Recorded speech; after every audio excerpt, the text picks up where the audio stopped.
건물도 아예 못 주고 돈도 못 준다. 니네 아버지가 나 준다 그랬어. 이건 나한테 달라고 하지 마. 이렇게 얘기하니까 딸이 너무 서운한 거죠. 20% 나한테 주세요 라고 했더니 못 준다. 이거 다 내 거다. 연락 안 받는 거예요 이제. 안녕하세요. 푸르른 날 채널의 최동훈 변호사입니다. 오늘은 새엄마와 딸 사이에 상속재산 분할과 건물 관리에 대해서 다툼이 있어서 벌어졌던 소송에 대해서 얘기를 나눠볼까 합니다. 사례 이야기 부탁드립니다. 제 의뢰인은 그 따님이었는데요. 아버님이 원래 이제 결혼하셨던 아내와 이 따님을 이제 낳았고, 어머님이 돌아가신 다음에 아버지가 재혼을 하셨어요. 새엄마가 오시게 된 거죠. 따님이 어릴 때 새엄마가 들어오셔가지고 사이는 괜찮았습니다. 세 명이서 이제 뭐 가정을 이루어서 잘 살고 있었고요. 그 딸은 이제 장성해서 결혼해서 이제 출가를 했고, 아버님은 새엄마하고 같이 살기 위해서 4층짜리 빌라를 따로 사서 4층에 이제 들어가서 이제 같이 살게 되셨는데, 그 빌라가 아버님 단독 명의가 아니라 아버지와 새엄마가 이제 공동 명의로 소유권 등기를 했습니다. 그래서 2분의 1씩 소유가 되어 있고요. 그런데 이제 갑자기 이제 아버님이 돌아가시면서 조금 문제가 생겼어요. 아버님이 돌아가시고 나서 빌라를 어떻게 분할할 것인가, 그 다음에 이제 그 세입자들을 어떻게 관리할 것인가, 거기에 대해서 이제 새엄마와 딸 사이의 의견이 일치하지 않았던 거죠. 우선 이제 이 빌라가 상속 재산이기 때문에 이걸 어떻게 나눌 것인가에 대해서 딸하고 새엄마 사이에 얘기가 있었는데 합의가 되지는 않았어요. 딸 입장에서는 물론 이제 그 빌라가 절반은 이미 새엄마 거고, 아버지 지분인 이제 절반, 그것만 지금 상속 대상인 거죠. 그래서 아버지 지분에 대해서 요거를 새엄마와 딸이 어떻게 몇 분의 몇씩 나눌 것인가, 그걸 이제 얘기를 해야 되는 상황인데, 원래 법정 상속분대로 하면 배우자가 3, 딸이 2, 이렇게 3대2 지분으로 되니까 건물을 전체를 10으로 본다면 이미 10분의 5는 새엄마 지분이고 나머지 10분의 5가 이제 아버지 지분이잖아요. 그래, 아버지 지분이 10분의 5를 새엄마가 10분의 3을 가져가고 딸이 10분의 1을 가져오는 셈이 되겠죠. 법정 상속분대로 그렇게 최종적으로 나눠지면 딸은 전체 건물에 대해서 20%의 이제 지분이 생기는 거죠. 그렇게 됐어야 정상인데, 새엄마 입장에서는 이제 조금 다른 생각을 하고 있었죠. 원래 뭐 내가 니네 아버지랑 여기 4층에서 살았고 내가 관리해왔고, 이 세입자들, 그리고 니네 아버지가 이거 돌아가신 다음에 나 이거 노후 자금 하라고 나한테 다 준다고 그랬다. 그러니까 이거 다 내가 그냥 가질란다. 이렇게 얘기를 하는 거예요. 딸 입장에서는 사실 이제 어머님이 사셔야 되니까 그걸 뭐 한 20%를 꼭 따져가지고 다 받겠다, 이렇게 지분으로 뭐 10분의 2 지분을 받겠다거나 뭐 그런 생각은 하지는 않았어요, 처음에는. 하지만 이제 그래도 아버님 재산이기 때문에 어느 정도 뭐 건물은 전부 어머님이 가져가시더라도 어느 정도의 뭐 현금 정도를 좀 분배를 해주면 충분히 만족한 뭐 그런 상황이었거든요. 그런데 새엄마는 한 푼도 못 주겠다니 이렇게 나온 거예요. 건물도 아예 못 주고 돈도 못 준다. 이거는 원래 내 거다. 니네 아버지가 나 준다 그랬어. 그러니까 이건 나한테 달라고 하지 마. 이렇게 얘기하니까 이제 딸이 너무 서운한 거죠. 그래서 나 같으면 그래도 성의상 조금이라도 주겠다. 원래 내가 내 상속 지분을 내가 법정 상속 지분대로 나눠줘 하면 사실 그렇게 받을 수 있는데, 그거보다 뭐 조금 줘도 내가 만족하겠다고 얘기했는데도 안 주겠다고 하니 결국 이제 딸이 그냥 혼자 가서 법정 상속분대로 지분 등기를 해버렸어요. 그래서 딸 앞으로 이제 10분의 2 지분이 생긴 거죠. 그리고 나서 이제 알고 봤더니 새엄마가 혼자서 이제 뭐 1층, 2층, 3층은 다 세를 줬거든요. 세입자들 관리하고 뭐 또 내보내고 드리고 보증금 받고 월세 관리 혼자서 하고 다 하고 있는 거예요.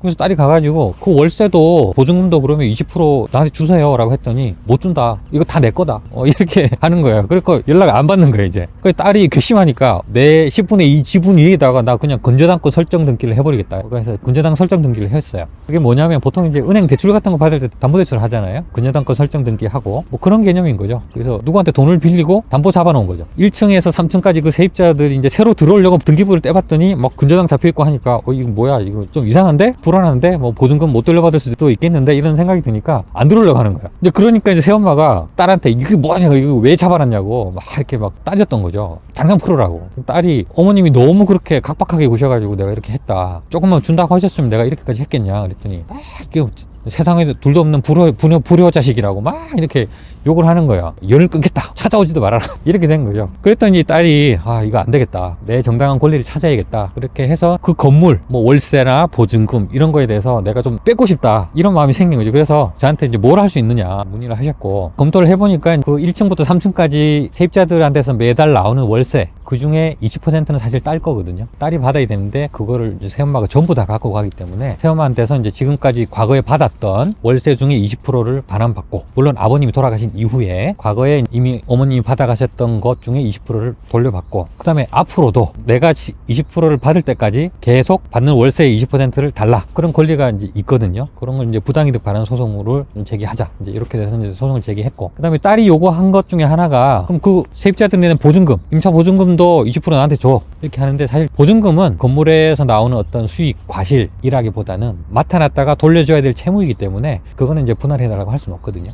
그래서 그 부분은 뺐어요. 그리고 이제 딸이 놓친 부분 중에 하나가 더 있었는데, 사실 4층에 새엄마가 혼자서 살고 있거든요. 아버님 돌아가신 다음에. 사실 4층도 이 딸이 20% 지분이 있어요. 그러니까 나한테 그 4층에 월세에 상당하는 액의 20%를 줘라 라고 할 수 있는 권리가 있거든요. 그것까지 같이 청구를 해서 받게 됐습니다. 그런 권리를 달라고 청구를 한 게 유류분 청구랑 같은 건가요? 아, 유류분 청구는 아니고요. 지금 건물 월세는 상속 재산에서 나오는 과실, 월세라든지 아니면 예금의 이자라든지 이런 것들은 과실이라고 하는데, 그런 과실은 분할 대상은 아닙니다. 다만 이제 공동 상속인들 사이에 이렇게 부당이득 반환 소송으로 해결해야 될 문제고요. 상속재산 분할은 건물 자체, 건물은 이미 근데 이제 법정 상속분에 따라서 분할이 이미 이루어진 상태이기 때문에 상속재산 분할이나 뭐 유류분 문제는 나올 수가 없었고요. 이거는 이제 건물의 과실에 대한 부분이니까 부당이득 반환 소송으로 진행을 하게 됐습니다.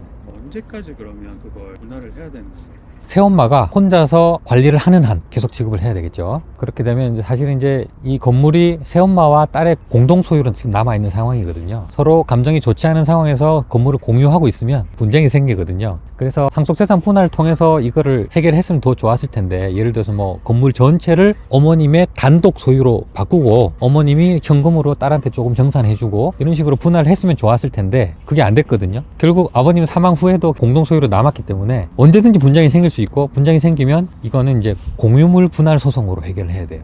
유사한 상황에 처한 분들이 좀 있을 것 같은데요. 조언을 좀 부탁드립니다. 상속재산 분할 단계에서부터 그거를 이제 공동상속인들이 공유하는 형식으로 남겨두는 거는 분쟁의 씨앗을 남겨두는 것이기 때문에 조심하셔야 될 필요가 있어요.